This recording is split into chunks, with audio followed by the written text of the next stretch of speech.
Sometimes, it takes a child's eyes to uncover what power chooses to ignore. In the home of billionaire Albert Hobbs, one innocent question from a maid's daughter would reveal not only a hidden safe, but the truth he'd buried behind it. Albert Hobbs, billionaire, builder of empires, and prisoner of his own distrust, sat in his leather armchair, a glass of untouched brandy at his elbow. His study was a shrine of power. Dark oak shelves heavy with awards, paintings of ancestors who had stared down their own generations, and in one corner, a steel safe taller than a man. He had designed it himself years ago, with layers of locks that could defy any hand but his. And yet, even with his fortune sealed away, the man could not sleep without glancing at it every few minutes, as if the danger wasn't outside, but within. Hit the subscribe button for more videos like this. For years he had trusted no one. Not after his business partner had siphoned millions behind his back. Not after his own brother sold family secrets to the press. Betrayal had sharpened him into something metallic. Even his smile sounded like steel. Only 2 people in the entire estate were ever allowed to cross the threshold of the study. Pamela Gray, his maid, and her daughter Emily, a 9-year-old girl with curious eyes and a stubborn habit of asking questions no one expected. Pamela had joined the household 5 years ago, quiet and meticulous, and had never once given him reason to doubt her. Yet Albert never gave trust freely. He simply tolerated the rare few who didn't disappoint him. That afternoon, the routine was the same as every other. Pamela dusted silently, careful not to breathe too loudly near the antique desk. Her movements were clean, precise, almost invisible. Emily, in a sunshine-yellow dress and comically large rubber gloves, stood on tiptoe near the cabinets, wiping gently at the framed photographs.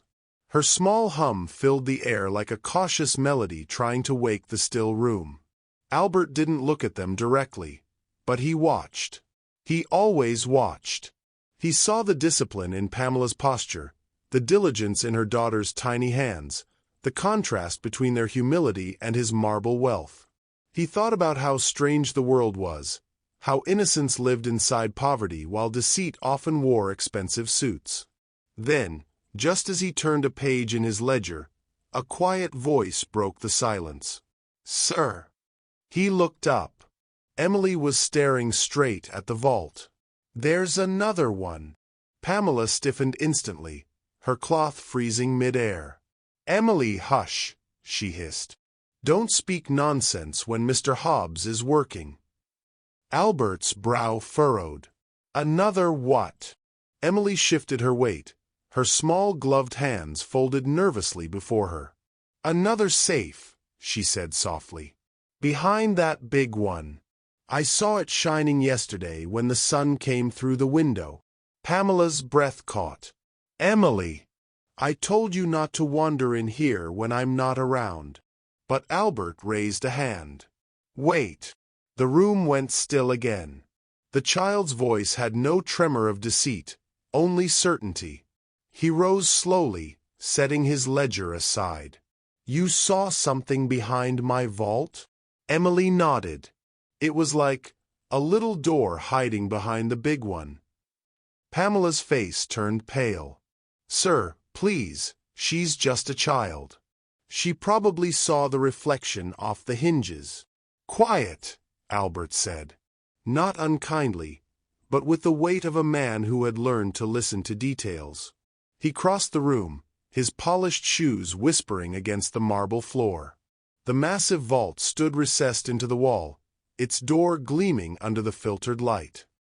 He pressed his fingers against the wood paneling beside it, then knocked. Hollow. He knocked again, slower this time. Pamela stepped back, eyes wide. "Sir." Albert ran his palm along the surface, tracing invisible seams with a frown. The wall was smooth but uneven near the bottom, where the vault's edge met the panel. His mind, usually so calm, began to stir. He turned back toward Emily. "How did you see it?" Her shoulders lifted shyly. "It was the light." It bounced off something metal when you left the lamp on last night. Albert studied her for a long moment. Most children her age spoke of toys and sweets. This one spoke of details, angles, reflections, light. Pamela's voice broke the silence. "Sir, please forgive her curiosity. She doesn't mean to." Albert's hand cut through the air again. "Curiosity is not a sin, Pamela." He turned back to the wall and pressed harder. "But sometimes it finds what fear hides." He reached for the small crowbar near his desk, the one he used to pry open old shipping crates, and wedged it beneath the wooden trim. A soft groan echoed as the panel shifted slightly, revealing a faint metallic edge beneath. Emily's breath caught. Pamela took a step forward, then stopped herself. "There's something there," Albert murmured. His pulse quickened in his ears. "It's not part of the design." He pulled again, harder this time. The panel gave way with a soft crack, revealing a smaller, dust-covered door behind the main vault, square, rusted at the edges, and marked with a faint initial carved in its corner. A.H. His own initials. Albert staggered back a step, staring. "I never—" His voice faded into a whisper. "I never built a second one." Pamela's hand flew to her mouth. "Sir, maybe it was installed by the previous owner." "There was no previous owner," he snapped. Then, quieter, almost to himself, "No one touches this room but me." Emily's small voice came again, hesitant but unshaken. "Maybe it wanted you to find it." Albert turned to her, something strange flickering behind his eyes. For a heartbeat, he almost smiled. He reached forward and brushed the dust from the old safe. Beneath the grime, faint etchings of ivy curled around the handle, a design his late wife, Lillian, had once adored. His stomach tightened. He hadn't thought of her in years, not properly. The pain of her loss had hardened into something like silence. He hesitated, then twisted the old handle. It didn't budge. Locked. He retrieved a ring of keys from his desk, though none matched the rusted hole. Frustration mixed with something heavier, a stirring fear he didn't understand. Pamela finally spoke, her voice trembling. "Sir, perhaps it's best to leave it be. Some things are hidden for a reason." Albert's reply was barely audible. "And some things are hidden because someone wanted them forgotten." He straightened slowly, staring at the strange, ghostly safe that had lived behind his own for who knows how long. Then he turned to the mother and child standing silently by the door. "Both of you," he said quietly. "Not a word of this to anyone." Pamela nodded quickly. "Of course, sir." Emily looked confused. "Not even to Mama?" Albert's lips curved slightly. "Especially not to Mama." Then, after a pause, "Thank you for seeing what I could not." The moment lingered. The light shifted. Dust motes floated like slow sparks between them. Pamela guided her daughter out, murmuring apologies. When the door closed, Albert remained alone with the wall and its secret. The clock ticked louder, each second echoing off the wood-paneled silence. He ran his fingers over the carved initials once more. A.H. Himself, or someone wanting him to believe it was. He sank back into his chair, exhaling hard. The sound of Emily's small voice still haunted the air. It was shining, like it wanted to be found. For a man who trusted no one, those words landed like a whisper from the grave. Outside, the first shadows of evening crept across the manicured lawn. Pamela walked her daughter through the servants' corridor, her steps brisk, her heart pounding. "Emily," she whispered sharply, "why would you say that in front of him?" "I wasn't lying," the girl said, looking up. "It really was there." Pamela sighed, pressing a trembling hand to her forehead. "You don't understand, child. Men like him, they don't forget things. We must be careful." Emily frowned, her voice small. He looked scared. Pamela stopped walking. She hadn't thought of it that way. But yes, just for a moment, when Mr. Hobbs had stared at the hidden door, there had been something human in his face. That night, the mansion lay wrapped in quiet. Most of the staff had gone, and only the hum of the security system filled the halls. In his study, Albert sat at his desk long after the clock struck midnight. Papers lay untouched. His eyes were fixed on the faint line in the wall where the second safe waited. Every instinct screamed at him to leave it alone. Yet another part, a part buried beneath years of fear, whispered that the child had opened a door not just in the wall, but in him. He reached for his phone and called his assistant. "Tomorrow morning," he said, "bring a locksmith. And cancel my appointments." As he hung up, he caught his reflection in the dark window. A man who looked less like a king and more like a ghost surrounded by treasures that had cost him peace. He leaned back and muttered under his breath, "Maybe the girl was right. Maybe it wants to be found." Somewhere across the courtyard, Emily stirred in her sleep beside her mother, dreaming of shining light behind steel doors. And though the night outside the manor was calm, something inside its walls had shifted forever. For the first time in years, Albert Hobbs did not fear thieves or rivals. He feared the truth waiting quietly behind the vault. Subscribe if you believe sometimes innocence sees what power cannot.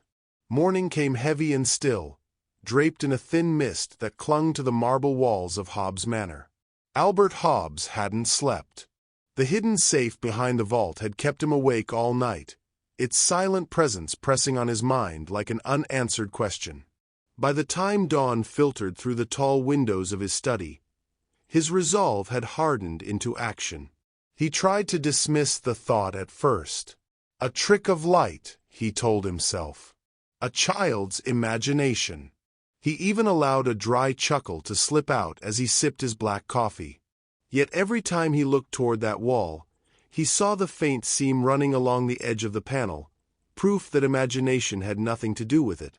By 8 o'clock, his assistant, Gregory Mills, stood in the doorway, tall, dependable, and utterly unprepared for what was about to happen. "Sir, you asked for me?" "Yes," Albert said, his tone clipped. "Bring 2 of the maintenance men. I need this safe shifted." Gregory blinked. "Shifted, sir? You mean the vault? It weighs over 2 tons. Then find men who can move it."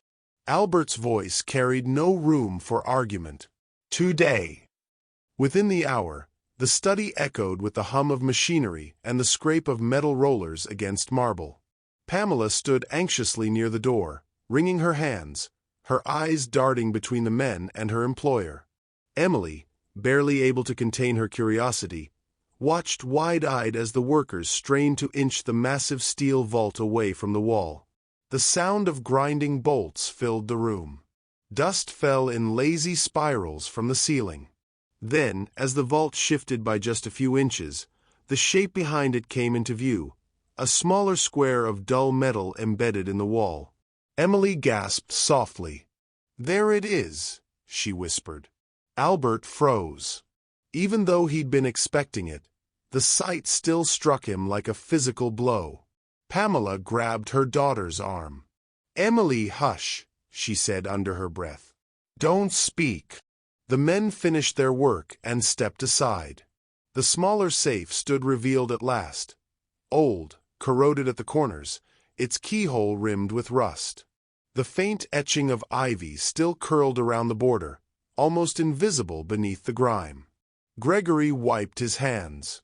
"Would you like us to remove it, sir?" "No," Albert said quietly. "Leave us."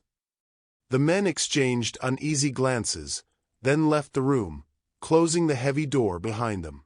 The silence that followed felt alive. Pamela spoke first, her voice trembling. "Sir, if we've done anything wrong, if Emily said something she shouldn't have, please forgive her. I promise it won't happen again."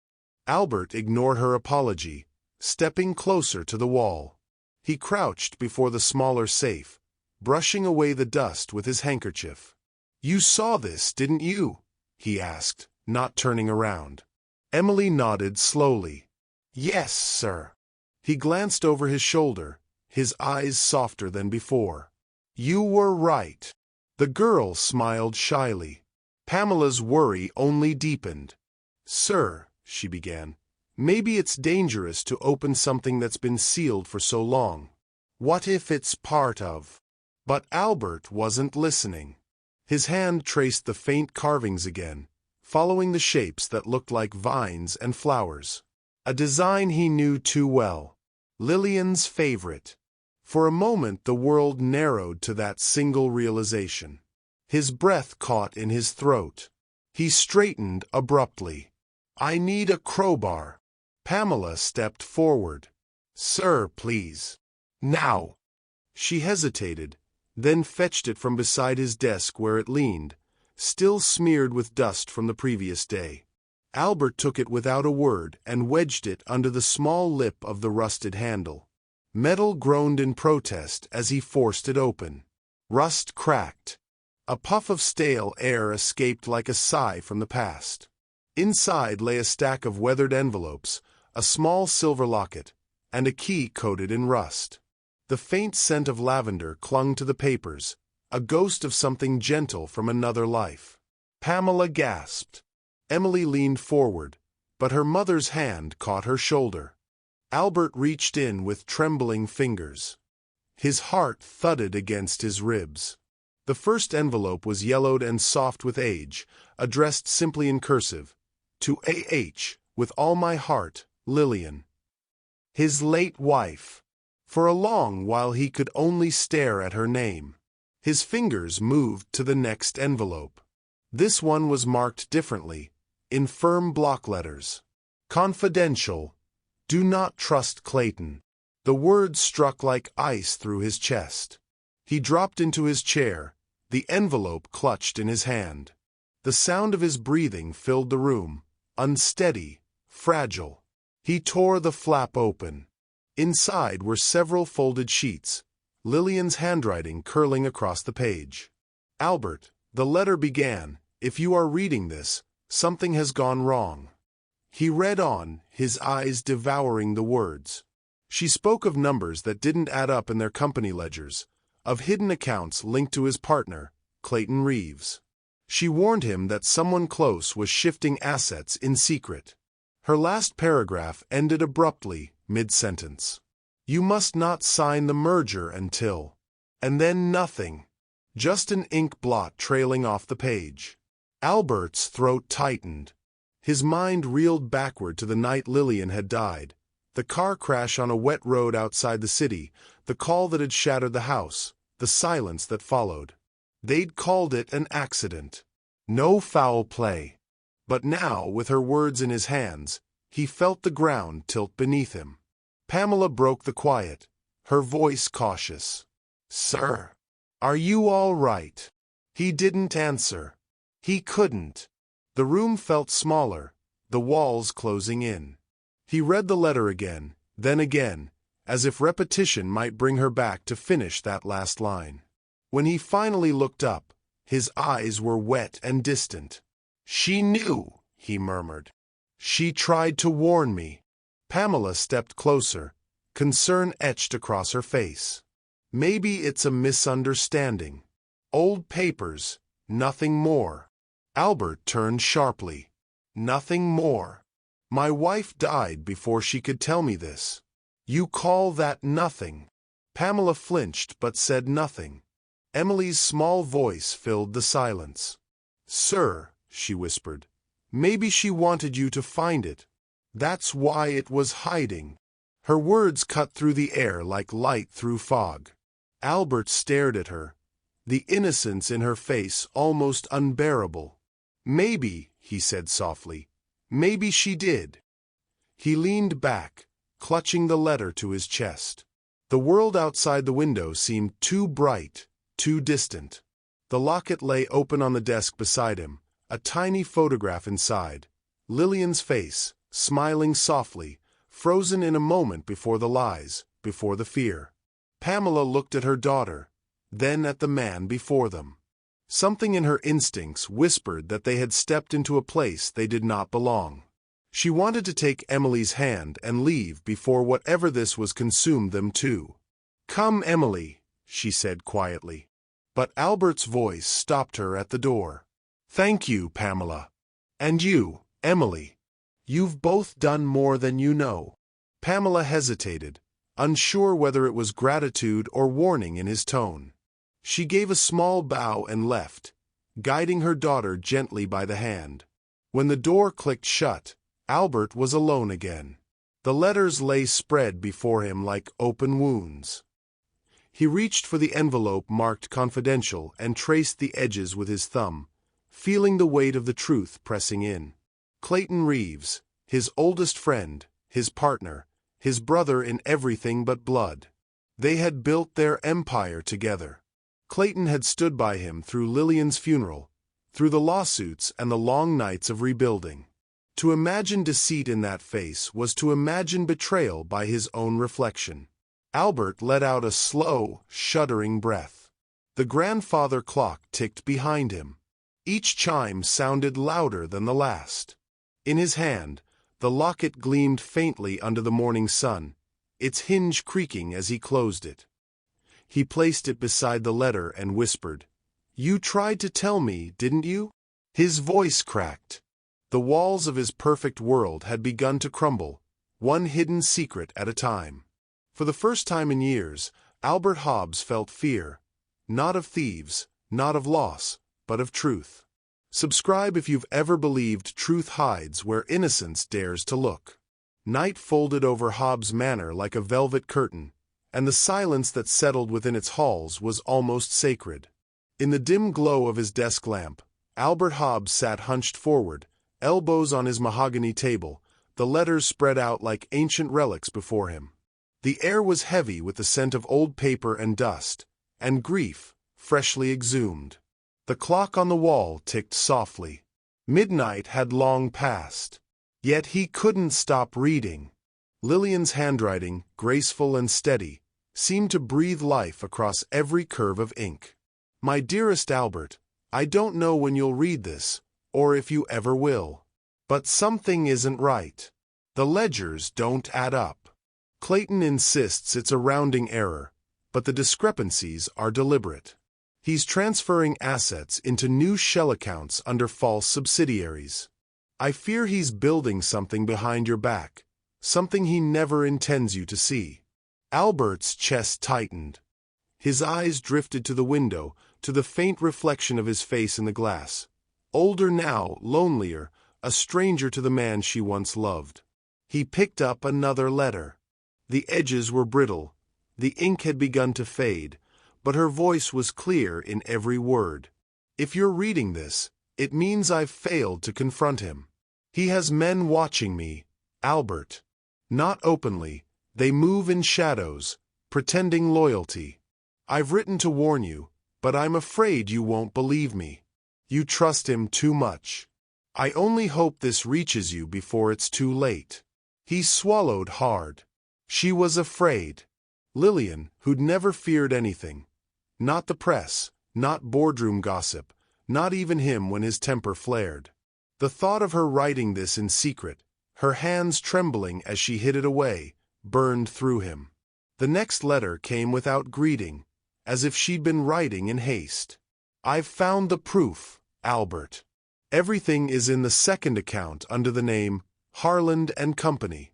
The money trails back to your personal estate. I'll bring it to you tonight." And then, nothing. The ink stopped mid-sentence. The paper beneath showed the faint mark of a pen dragged too quickly, like she'd been interrupted. Albert's hand trembled as he lowered the page. He could almost hear the rain that had fallen the night she died, the phone call, the sirens echoing through his memory. Car crash. Instant. No foul play. That's what the report had said. But now every detail felt rehearsed. He leaned back, pressing his hands to his eyes. His breath came uneven. "I should have seen it," he whispered to the empty room. "I should have listened." He reached for the locket again, flipping it open. Lillian's photograph smiled back at him, young, full of life, unaware of the shadow that would swallow her. "You were trying to save me," he said quietly, "and I buried you without asking why." The lamplight flickered. Outside, a gust of wind rattled the windowpane, but it wasn't the wind that made him turn his head sharply toward the door. For a moment, he thought he saw movement in the hallway, a shape lingering where light met shadow. He stood abruptly, the chair scraping against the floor. "Gregory!" he called. No answer, only the faint echo of his own voice. He crossed to the doorway, peering down the corridor. Empty. The air was still, but his instincts prickled. For the first time, he wondered how long his home had truly been his own, or if it had been watched all along.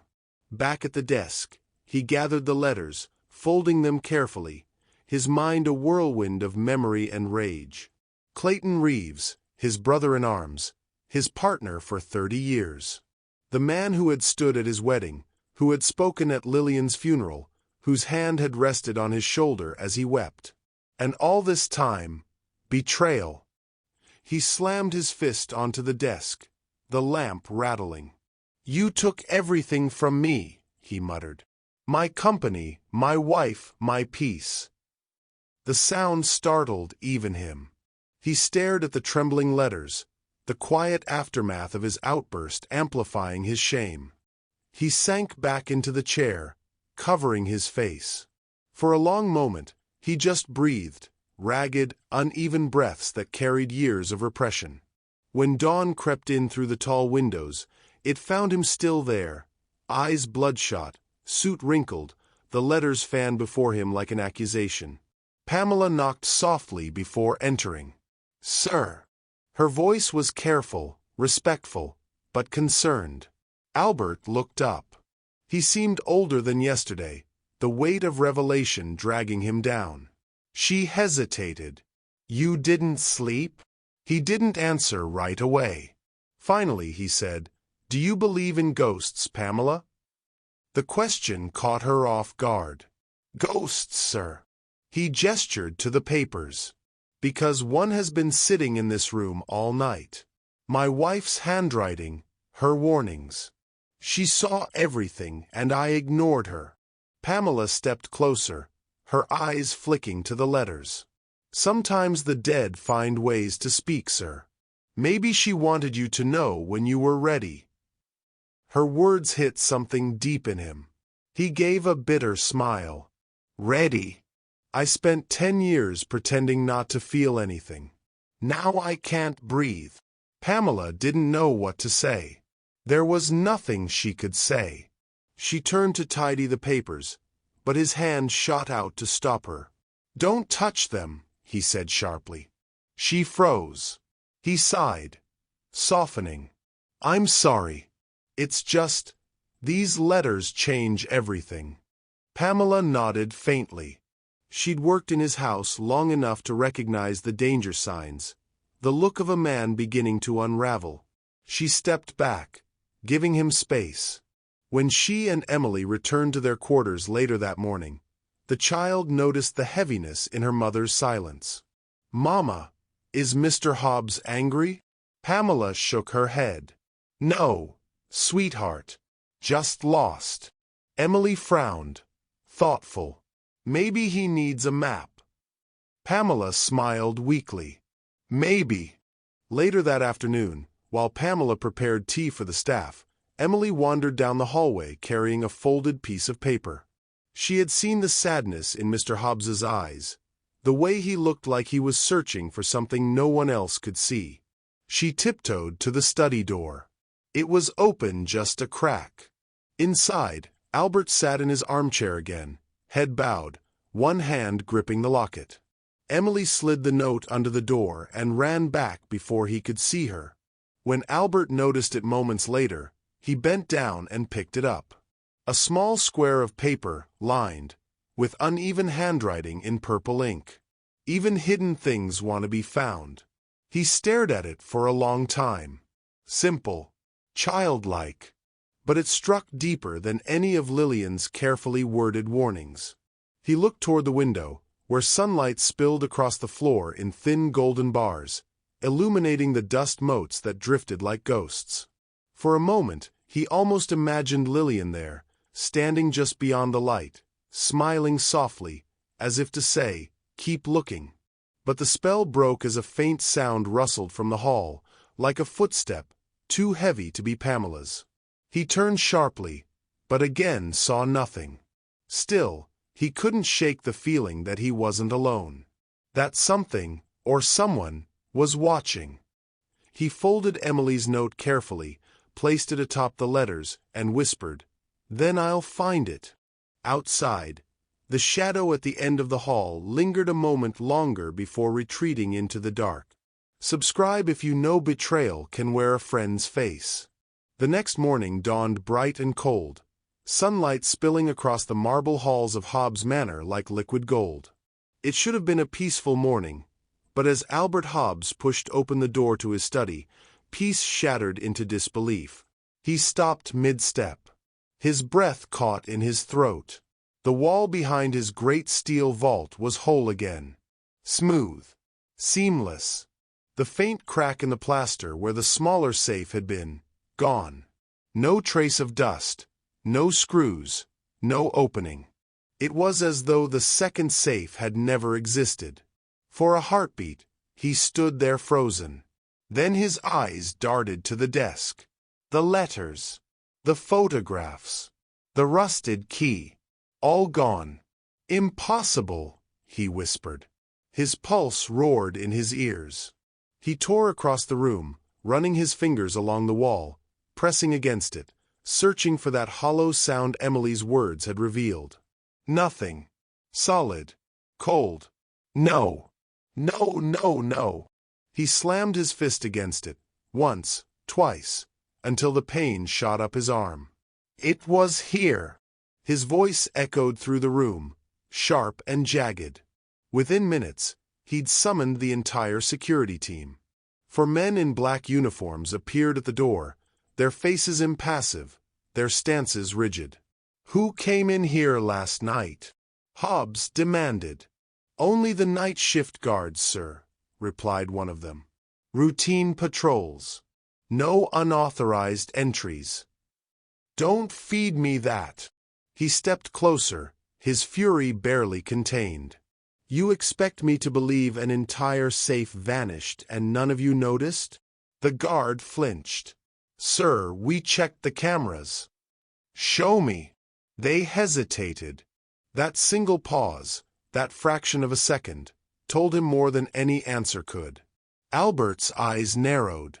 "You wiped the footage." "No, sir," another guard stammered. "The system, it reset overnight. Power surge, maybe." "Get out," Hobbs growled, his voice low and dangerous. "All of you, out." They scattered like leaves in a storm, leaving only silence behind. He sank into his chair, hands trembling, mind racing. The missing letters. The sealed envelope. The warning, "Do not trust Clayton." Had Clayton somehow known? Was this a game he was already losing? A soft knock broke through his thoughts. Pamela stood at the doorway, pale and anxious. "Sir, the guard said you were upset. Is something wrong?" He looked up, his eyes wild. "Something wrong? Everything's gone." Pamela's brow furrowed. "Gone. The safe. The letters. The proof." He pointed at the pristine wall. "That hidden compartment. It's vanished. As if it never existed." She stared, eyes wide. "Sir, that's not possible." His voice turned sharp. "You were here yesterday. You saw it. Don't tell me it's not possible." Pamela recoiled slightly, clutching the edge of her apron. "Yes, sir. I saw. But I swear, I haven't touched a thing. I would never." "Wouldn't you?" he cut in coldly. You and your daughter were the only ones in this room. The words hit her like a slap. Her lips parted in disbelief. You think I... Sir, I would never steal from you. Wouldn't be the first time I've trusted the wrong person, he muttered bitterly. Everyone has a price. Pamela's eyes glistened. You don't know me, sir. You only see the uniform. Albert rose from his chair, his height casting a shadow over her trembling form. Then tell me, where is it? Mama didn't take anything, a small voice said from behind her. They both turned. Emily stood in the doorway, holding her mother's hand tightly, her gaze steady despite the fear in her eyes. Albert's tone softened slightly. Emily, this isn't. It wasn't us, sir, she interrupted, her voice quiet but firm. The men in black came last night when you were sleeping. The room went still. Albert froze. What did you say? The men, Emily said again. I woke up when I heard footsteps. I looked through the stairs. They were in your study. 4 of them. They wore black suits. Big ones. They looked like your guards. Pamela's head snapped toward her daughter. Emily. It's true, Mama. Her voice shook, but she didn't stop. They carried something. Like a box. I saw them take it out. Albert's pulse thudded hard in his chest. You're sure of this? Emily nodded. Yes, sir. One of them had a scar here. She touched the side of her jaw. And he whispered something. Clayton says burn it. Pamela's hand flew to her mouth. Albert's world tilted. Clayton says burn it. He stumbled back, gripping the edge of his desk for balance. The child's words struck deeper than any weapon. For a long moment he didn't speak. Then, slowly, his face hardened. The tremor in his hands stopped, replaced by something colder, resolve. He crossed to his desk, snatched the phone, and dialed. It rang once, twice. Then a familiar voice answered, deep and calm. Mr. Hobbs. This is Warren, head of security. Is everything all right? Warren, Clayton's personal pick for the estate. A man Albert had trusted implicitly. His grip tightened on the receiver. Warren, he said slowly, his voice trembling with restrained fury. Who authorized last night's patrol inside my private study? A pause. Then too smooth. No one entered, sir. As per protocol. Albert's jaw clenched. Don't lie to me. I wouldn't dare, sir. Then why, Hobbs hissed, does a child remember seeing your men in my study carrying my property? The silence on the other end was deafening. Albert's voice dropped lower, each word sharp as glass. You tell Clayton he's overplayed his hand. Sir, I don't. Albert slammed the phone down, cutting him off. The echo of the impact rang through the room. Pamela flinched. Emily clung to her mother's skirt. Albert turned slowly toward them, his expression unreadable, fury and guilt tangled in his eyes. I owe you both an apology, he said, voice low. You were right. Pamela said nothing. Her shoulders were still trembling, though relief flickered faintly beneath the fear. I don't know what game is being played, he continued, but it ends now. Emily's small voice broke the tension. Sir. He looked down at her. You said safes keep things safe, she said softly. But what if the bad people can open them too? Albert blinked, caught off guard. Then, he said after a pause, you stop hiding things, and you start fighting for them. The girl nodded solemnly, as if she understood more than any 9-year-old should. Albert turned back to the wall, his reflection glimmering faintly on the polished surface of the steel vault. The morning sun had climbed higher, bathing the room in bright, merciless light. He whispered to himself, almost too low to hear, if Clayton thinks I'm blind again, he's mistaken. And for the first time in years, The fear in Albert Hobbs's chest was not for his secrets, but for what he might do to protect them. Subscribe if you believe the poor shouldn't always pay for the powerful's lies. Pamela Gray had cleaned the same hallways for nearly 5 years, but that morning her hands trembled as she scrubbed the marble floor. Every motion was careful, deliberate, as if any sound might draw suspicion from the walls themselves. The air in Hobbs Manor felt heavier since yesterday's storm of accusations. The silence, once peaceful, now felt like an enemy listening. Emily sat in the corner of the corridor with her sketchbook, quietly drawing the garden she could see through the tall windows. Her crayons moved in soft, curved lines, flowers, sunshine, and a tiny version of herself holding her mother's hand. Pamela looked at the picture once, and her throat tightened. She wanted to tell her daughter that everything was all right. But it wasn't. Not even close. As she wiped her brow, her mind drifted, back to the life before Hobbs Manor, before Maid's uniforms and million-dollar walls. Back to the narrow room she'd once called home, to the echo of her father's angry voice and the tears that soaked the floorboards. She'd been 17 when she discovered she was pregnant. The boy who had promised her love and forever had disappeared the moment he learned the truth. "Don't come to me with your shame," he had spat before slamming the door. Her parents hadn't been kinder. Her father's words still burned in her memory. "You've ruined our name. Get out." Her mother had turned away, silent but broken. So she had left, with nothing but a small bag of clothes and the quiet heartbeat inside her. She worked wherever she could, cleaning, carrying, sewing, saving every coin. When Emily was born, Pamela had held her tiny hand and whispered, "The world may call you less, but I will raise you with more, with truth." That promise had kept her alive through hunger, rain, and exhaustion. She would not break it now. Pamela blinked away the memory as Emily ran up to her, clutching the drawing. "Mama, can I show Mr. Hobbs this?" She hesitated. "Maybe not today, sweetheart." "Why?" "He looked sad yesterday." Pamela knelt, cupping her daughter's face. "Some sadness isn't for us to fix." "But you said being kind always helps." Pamela smiled faintly, stroking her cheek. "You're right. Just not today." What neither of them knew was that upstairs, Albert Hobbs was watching. He sat in the dim light of his study, eyes fixed on the security feed projected across the wall. The cameras showed Pamela and Emily in the corridor, unaware they were being observed.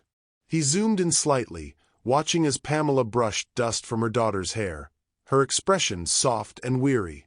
There was no guilt in that face. No deceit. Just exhaustion and quiet strength. Albert leaned back in his chair, conflicted. Logic told him to keep his distance.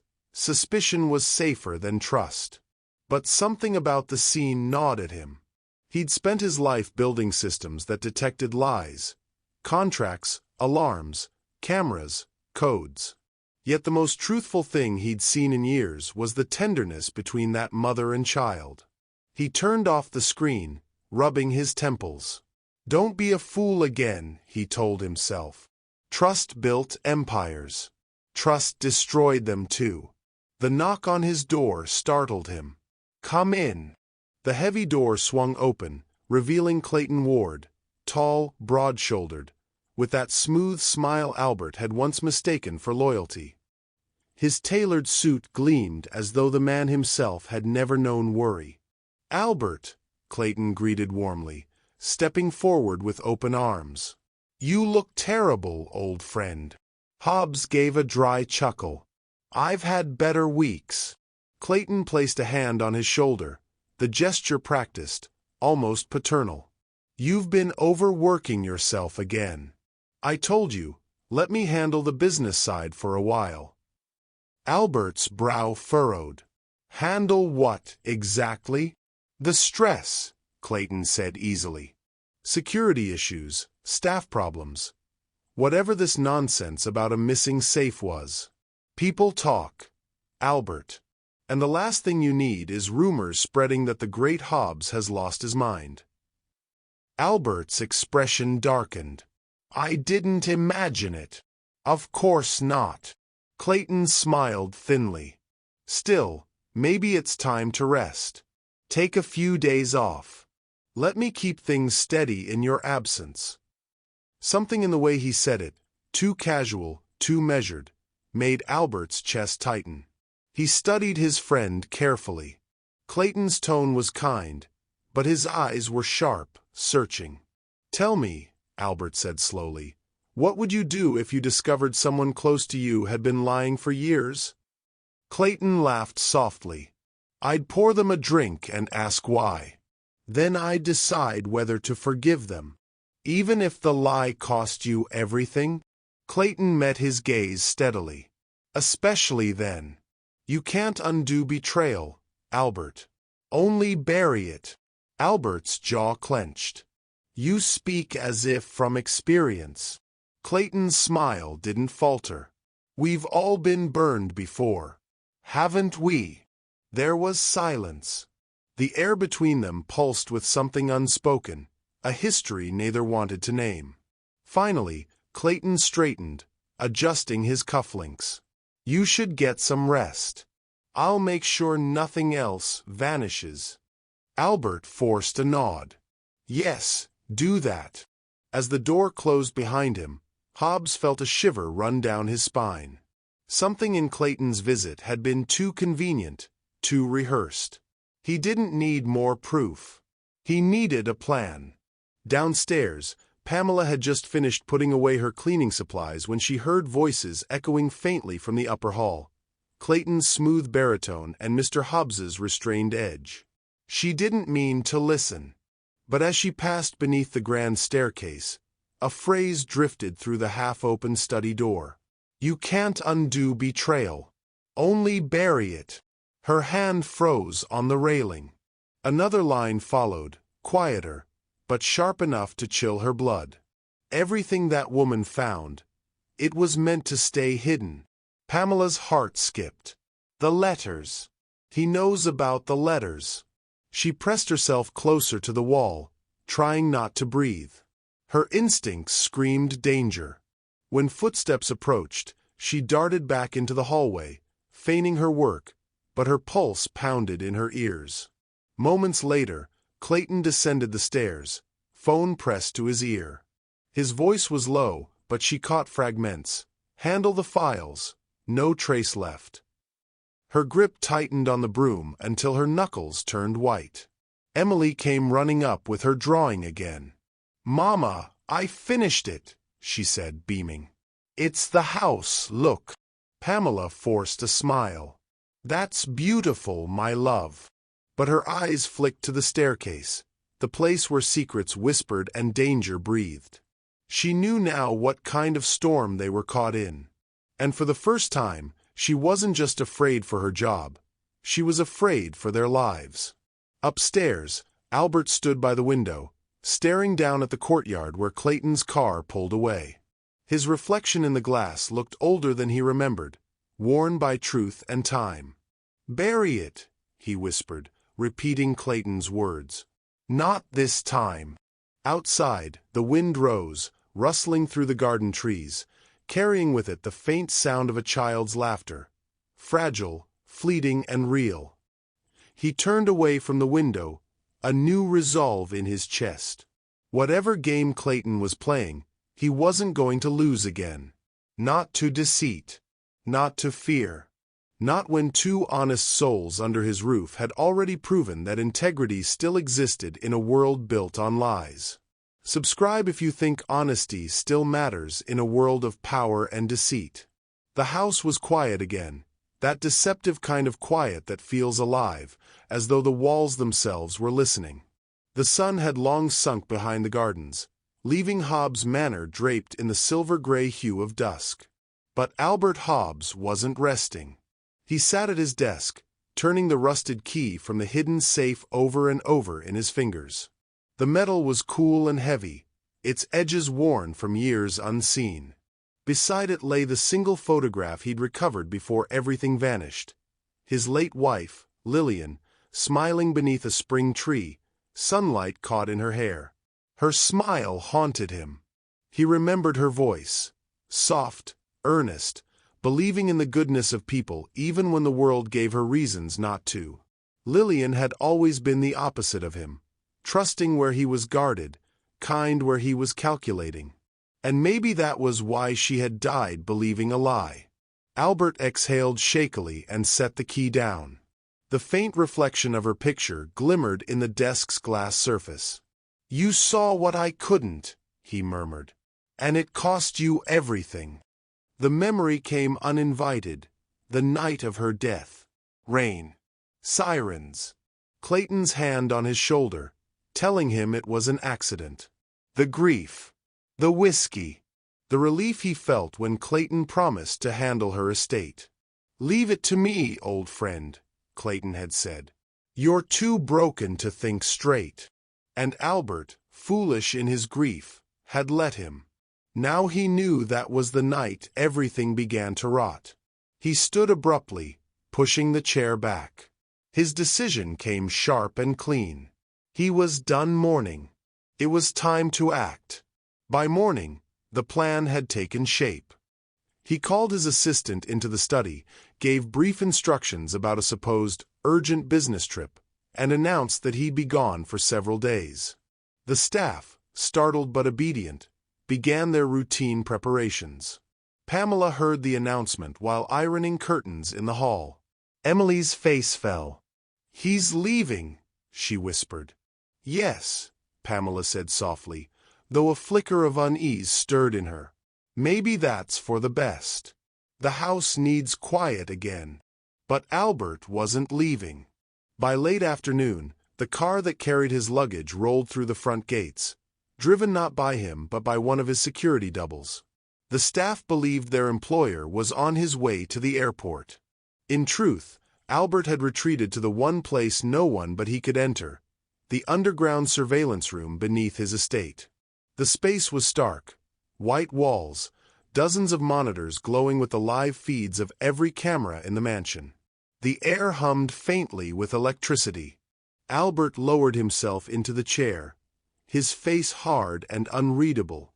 "Let's see who comes for ghosts," he muttered. On the screen before him, every corner of the house unfolded in silence. The corridors, the study, the servants' quarters, even the hall outside his late wife's portrait. Every movement would now be caught. Every lie exposed. He reached into a black briefcase beside him and withdrew a smaller case, the same size and color as the one that had vanished with the hidden safe. Inside were forged papers, copies of what Clayton's men thought they destroyed. Old ledgers, sealed envelopes, and a fake version of Lillian's final letter. He returned to the study, the house empty now except for Pamela and Emily asleep upstairs. He pried open the faint seam where the safe had once been. He had found the trigger hours before, and slid the decoy case inside. Then he resealed the wall, pressing the panel flush. When he stepped back, the illusion was perfect. "This time," he whispered, "you'll come for it."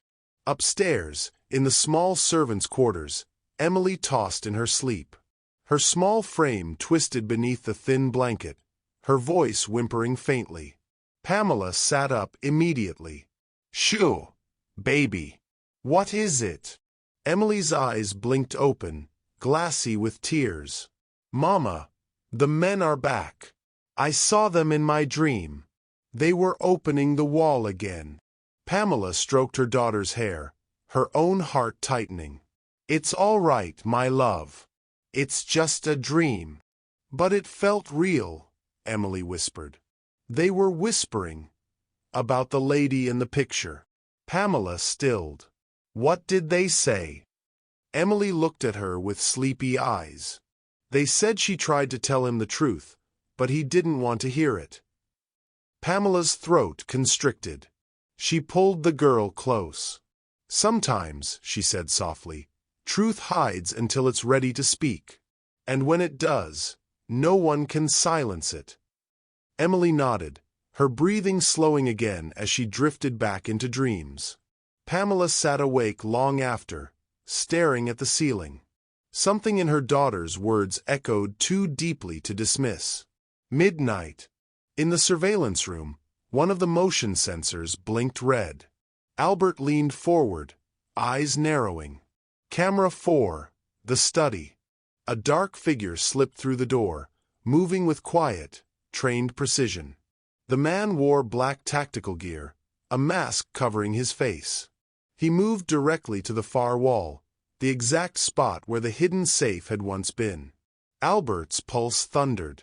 The man pressed his gloved fingers along the seam until he found the hidden trigger. The panel slid open. Albert whispered under his breath, "So it's true." The intruder reached into the wall and pulled out the decoy briefcase. He opened it quickly, scanning the contents under a small flashlight. Even through the grainy camera feed, Albert recognized him. Warren, Clayton's head of security. The betrayal was complete. Albert's jaw tightened as he watched the man tuck the case under his arm and turn toward the door. Every instinct screamed at him to act, to storm the study and end it right there. But he waited, his eyes cold, memorizing every movement. Warren lifted his wrist to a comm link. "It's done," he whispered. "Tell Mr. Ward the package is secure." Albert's breath hitched. Clayton's name. Spoken aloud. No more doubt. He switched off the mic, grabbed the gun from the drawer beside him. Not to kill, but to confront. The camera feed showed Warren slipping quietly toward the hall. Albert rose, every muscle coiled tight with fury and control. As he stepped out of the surveillance room, the mansion was utterly silent, the only sound his measured footsteps on the marble floor. The man in black was still inside. Albert's voice, low and steady, filled the empty corridor. "Not this time, Clayton." He approached the study door, weapon steady, eyes burning with purpose. Behind him, the flickering security light cast his shadow long and sharp across the wall, the silhouette of a man who had finally chosen truth over fear. And just as his hand reached the doorknob, another sensor beeped. Someone else was awake. Pamela, half-dressed and barefoot, had stepped into the corridor, drawn by the faint sounds below. She froze as she saw him. "Sir," she whispered. "What's happening?" Albert met her eyes.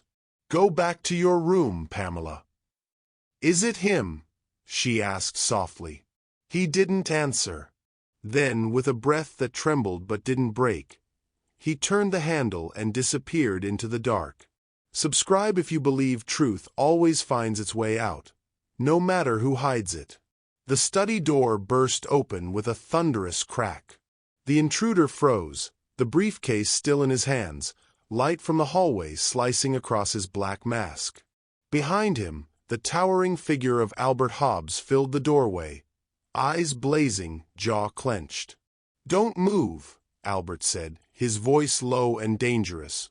The man spun, one hand darting toward his pocket, but before he could draw whatever he reached for, the house erupted in alarms. Hidden panels slid open as Hobbs's private guards flooded the room, weapons raised, their boots pounding against the marble floor. "Hands up!" one shouted. The intruder obeyed slowly, his voice muffled through the mask. "You don't understand." "Oh, I understand," Albert interrupted coldly. "You came for something that wasn't yours." He nodded to one of his men. "Take it off." They tore the mask away. Gasps rippled through the room. The intruder's face was unmistakable, sharp jawline, the scar along his chin that Emily had described. Warren, Clayton Ward's head of security. The man who'd sworn his loyalty to Hobbs for a decade. Albert's heart pounded in his chest, not from fear but from vindication. He stepped closer, eyes narrowing. "Where's your master, Warren?" Warren's lips twisted. "You think you know the game, sir? You don't even know the board you're standing on." "Then enlighten me," Albert said icily. But Warren stayed silent. Albert took the briefcase from his hands and set it on the desk. "You should have checked what you were stealing," he said, snapping it open. The decoy papers stared back, empty signatures, falsified letters, meaningless symbols. "Tell Clayton," Albert said, voice cutting through the air like steel, "that ghosts can't be buried forever." Warren looked up, sweat beading at his temple. "You'll regret this," he hissed. Albert didn't flinch. "No," he said quietly. "You will." He turned to his guards. "Lock him in the security wing. And make sure he's still breathing in the morning." By dawn, Hobbs Manor felt heavier than stone. The storm outside had broken during the night, leaving the air thick and gray, like a held breath that hadn't yet been released. Albert hadn't slept. He'd spent the long hours replaying the footage, memorizing every angle, every movement, every lie that had just unraveled. When his intercom buzzed at 9, he didn't need to ask who it was. "Mr. Ward is here to see you, sir," the assistant said nervously. Albert's lips curved faintly. "Send him in." Moments later, Clayton Ward strolled into the study, all polished charm and measured grace. He wore an expensive gray suit, a soft smile on his face, and the same air of superiority that had once fooled Albert into calling him a brother. "Albert!"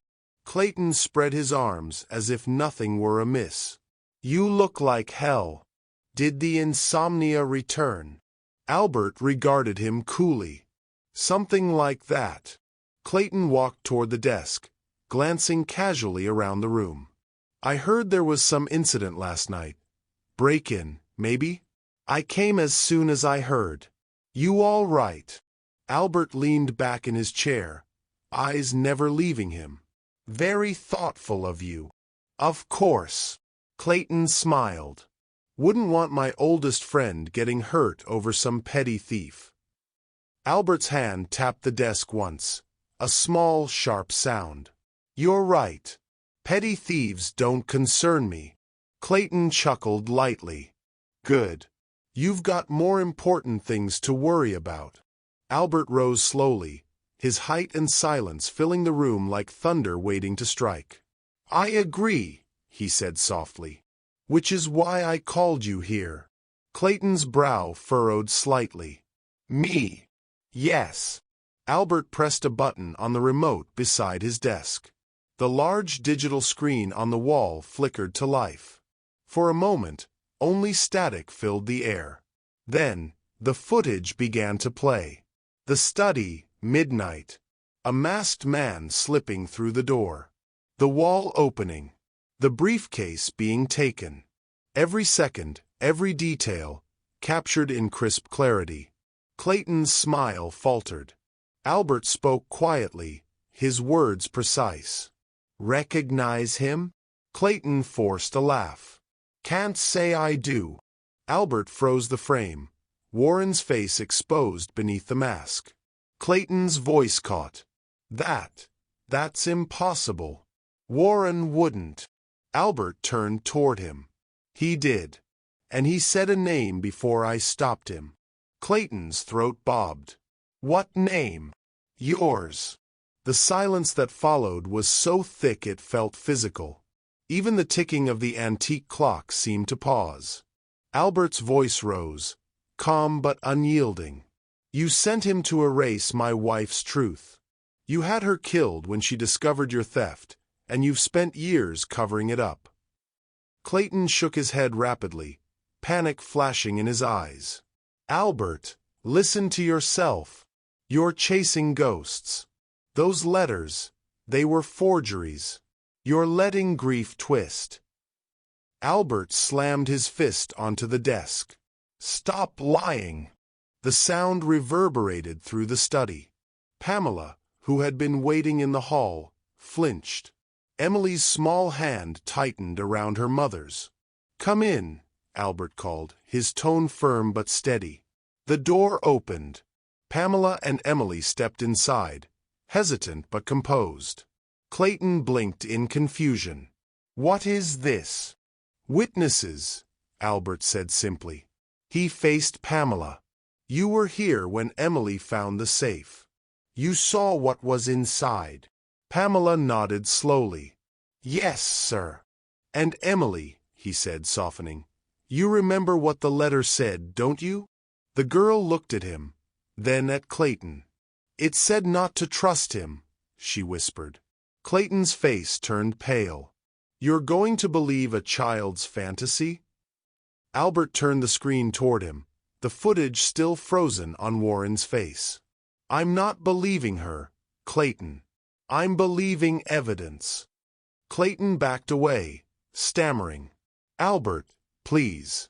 You don't understand. Oh, I understand perfectly. Albert's eyes burned with a mix of grief and fury. You tried to bury my wife's truth. But a child's eyes saw what your greed could not hide. Clayton's breath came fast. You can't prove anything in court. I don't need to, Albert replied. The world will see what you are. He pressed another button on the remote. Outside, engines hummed to life. The front gates opened. 2 black government vehicles rolled into the courtyard, lights flashing silently in the gray morning. Clayton turned toward the window, realizing too late.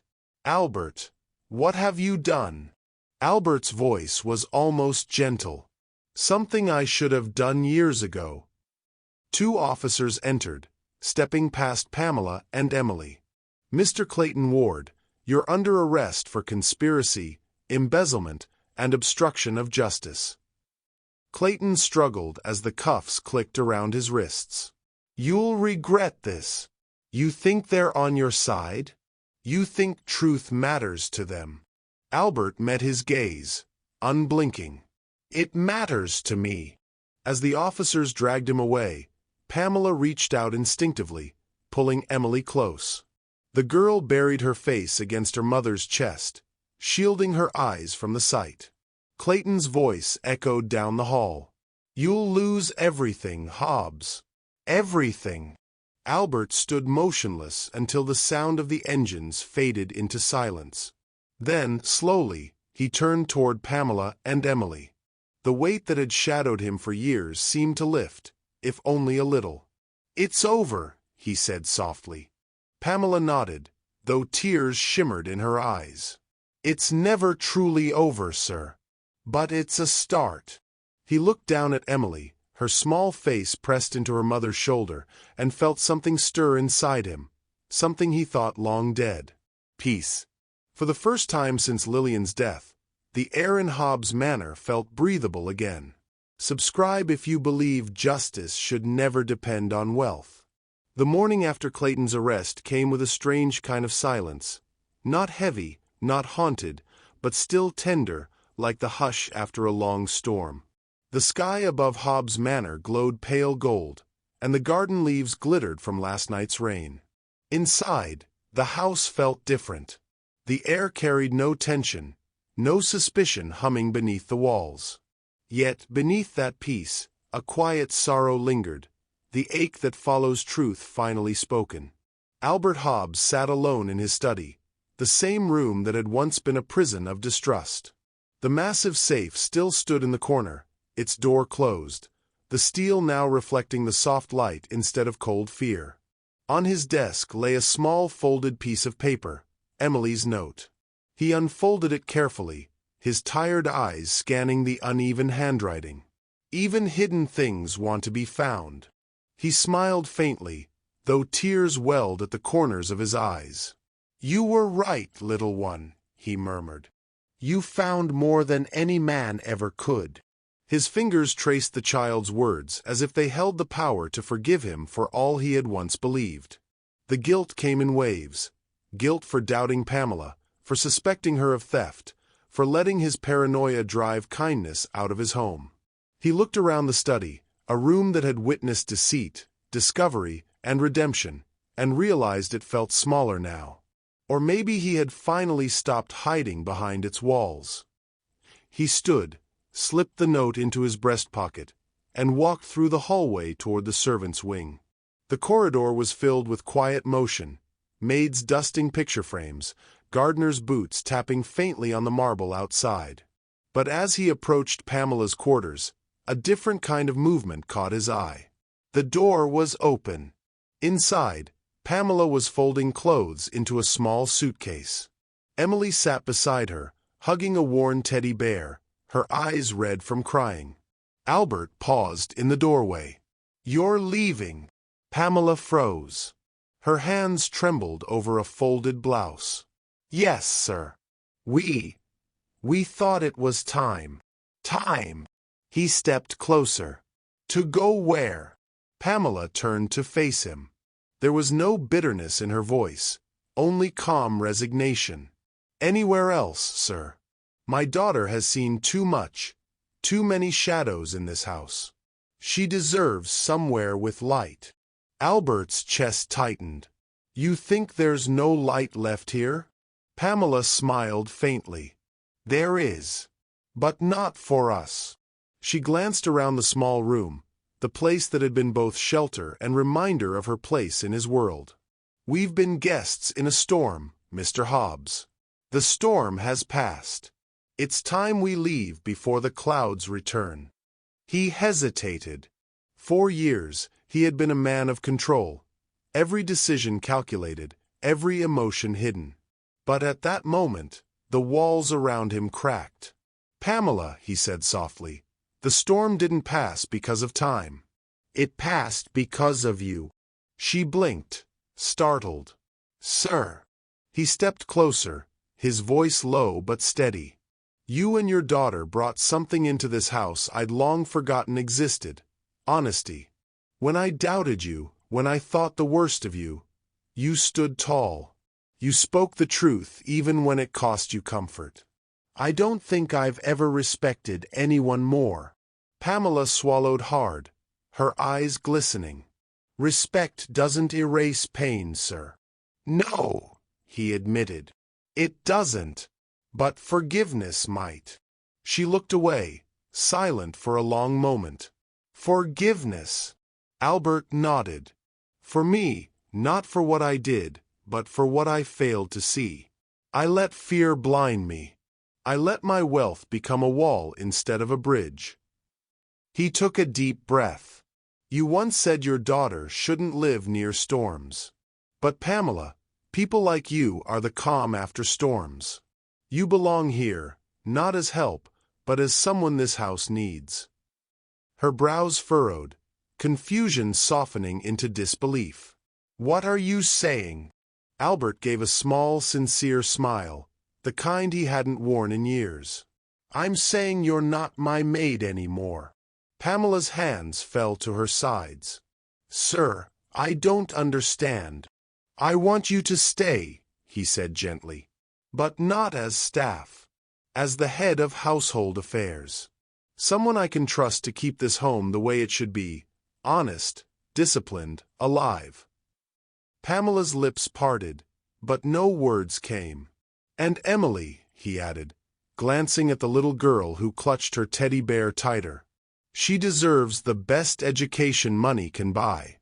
I've already arranged a scholarship fund in her name. Full tuition, private school, and a future that doesn't depend on scrubbing anyone's floors." Pamela's breath caught. "Mr. Hobbs, that's too much." He shook his head slowly. "It's not charity. It's gratitude." For the first time since she'd worked there, Pamela couldn't find the words to speak. Her eyes filled with tears, and her hands trembled as she pressed them to her heart. Emily peeked up at Albert shyly. "Does that mean we can stay, sir?" Albert smiled down at her. "It means this house is as much yours as mine, Emily." The little girl's face lit up. "Then can I hang my drawing in the study?" He chuckled softly. "You can hang it wherever you want." Pamela wiped her eyes quickly, trying to compose herself. "You're a good man, sir," she said quietly. Albert shook his head. "No. I'm just a man who finally learned to see." They stood there in silence, sunlight spilling through the small window, painting them in gold. For a moment, it felt as though the house itself was breathing again, its walls, once heavy with secrets, now lighter with truth. Albert glanced around the small room, the modest bed, the neatly folded clothes, the tiny desk where Emily's crayons were scattered, and felt a wave of humility wash over him. "I used to think wealth meant protection," he said softly. "But all it ever protected me from was understanding people like you." Pamela stepped closer, her tone gentle. "And now," he said, "I understand that protection isn't found in walls or safes. It's found in trust, something I had to relearn from the two people I once overlooked." Pamela smiled faintly through her tears. "Then maybe we both found something worth keeping." Albert nodded, his eyes glistening. "Yes, maybe we did." A small hand tugged at his sleeve. Emily looked up at him, her smile bright as morning. "Does this mean you're not sad anymore?" He knelt to meet her eyes. "Maybe a little," he admitted. "But it's a good kind of sad, the kind that reminds you you're still human." She tilted her head, thoughtful. "Mama says that's what hearts are for, to feel things, even when they hurt." Albert chuckled softly.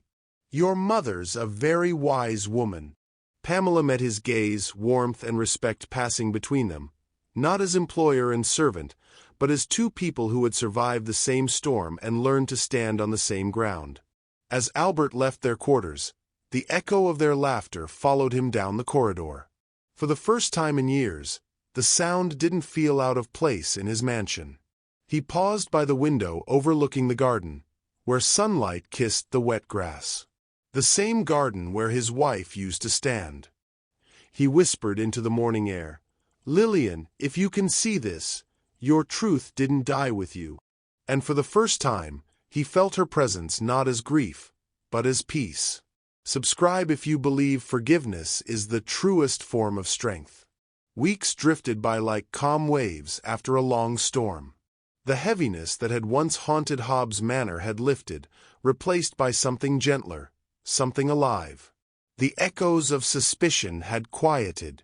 The halls, once cold and hollow, now carried the easy rhythm of footsteps, laughter, and the rustle of life moving forward.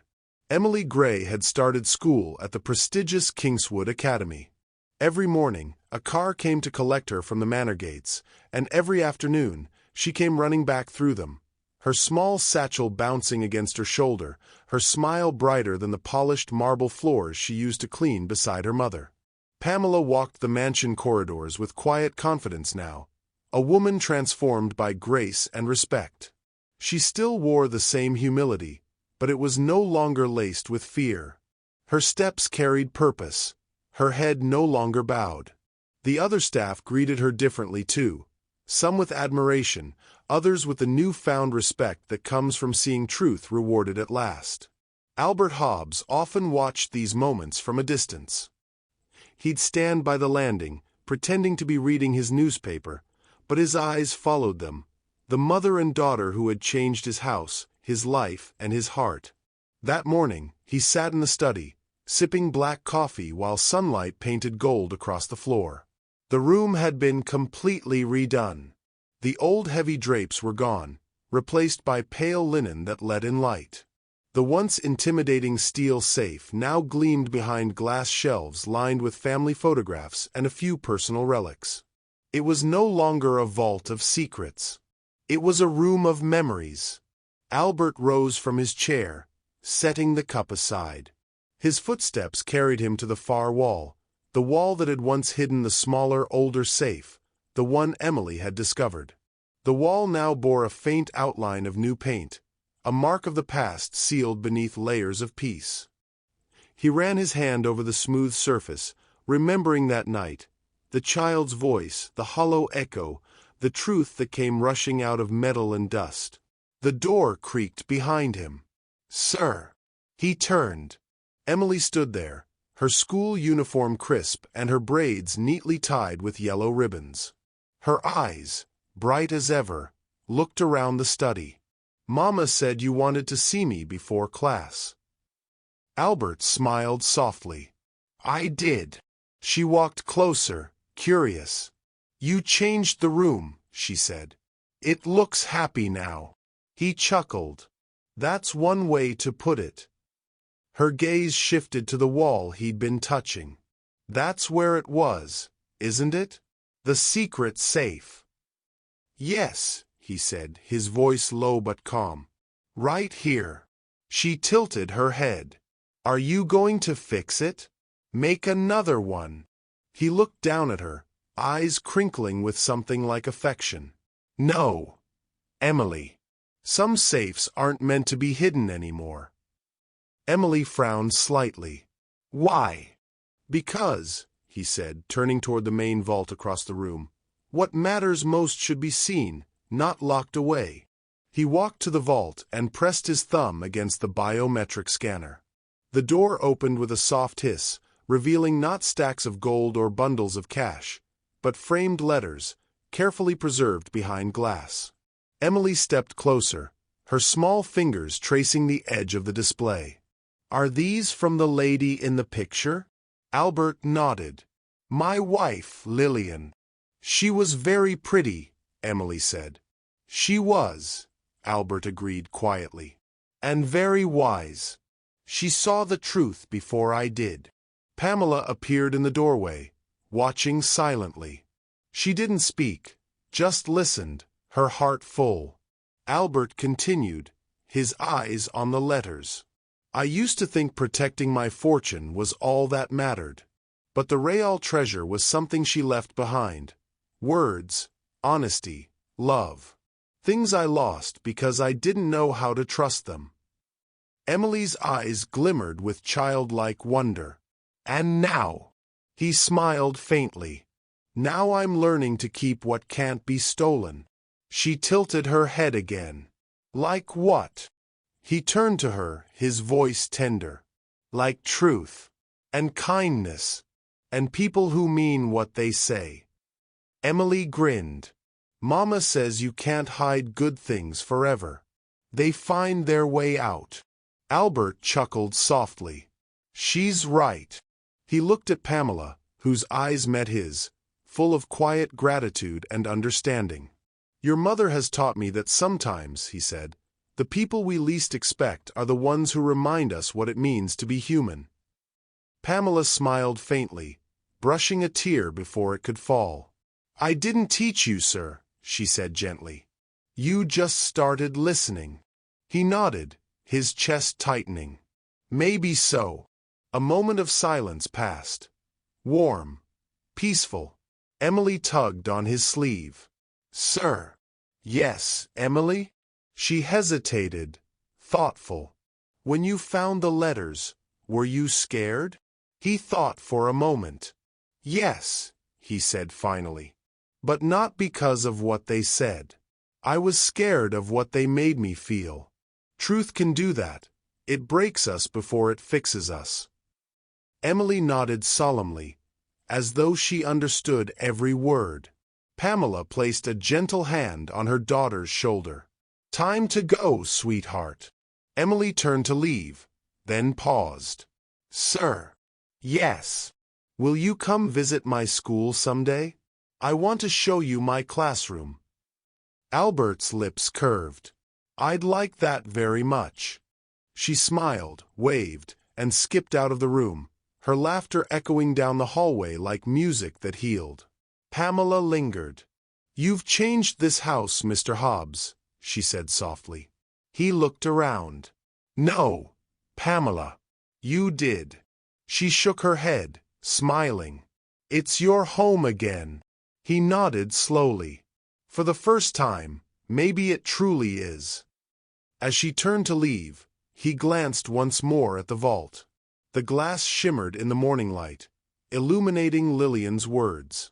The final line of one letter seemed to speak louder than the rest. If you ever lose faith in people, look for the ones who have nothing to gain and everything to give. Albert's throat tightened. He closed the vault gently and walked toward the window. Outside, Emily's laughter carried through the gardens, blending with the sound of birds and the rustle of wind through leaves. He stood there for a long moment, breathing it in, the peace, the forgiveness, the new beginning. His reflection shimmered in the glass beside the ghost of his past, and for the first time, both looked at ease. Then, in a voice barely above a whisper, he said, "Some safes aren't built to hide things. They're built to remind us what's worth keeping open. Truth often hides where innocence dares to look. Sometimes, it takes the smallest hands to unlock the greatest secrets." In a world built on wealth and fear, it was a child's honesty that restored a man's soul. Because some treasures don't belong behind steel, they belong in the light. Subscribe if you believe honesty can still change the world.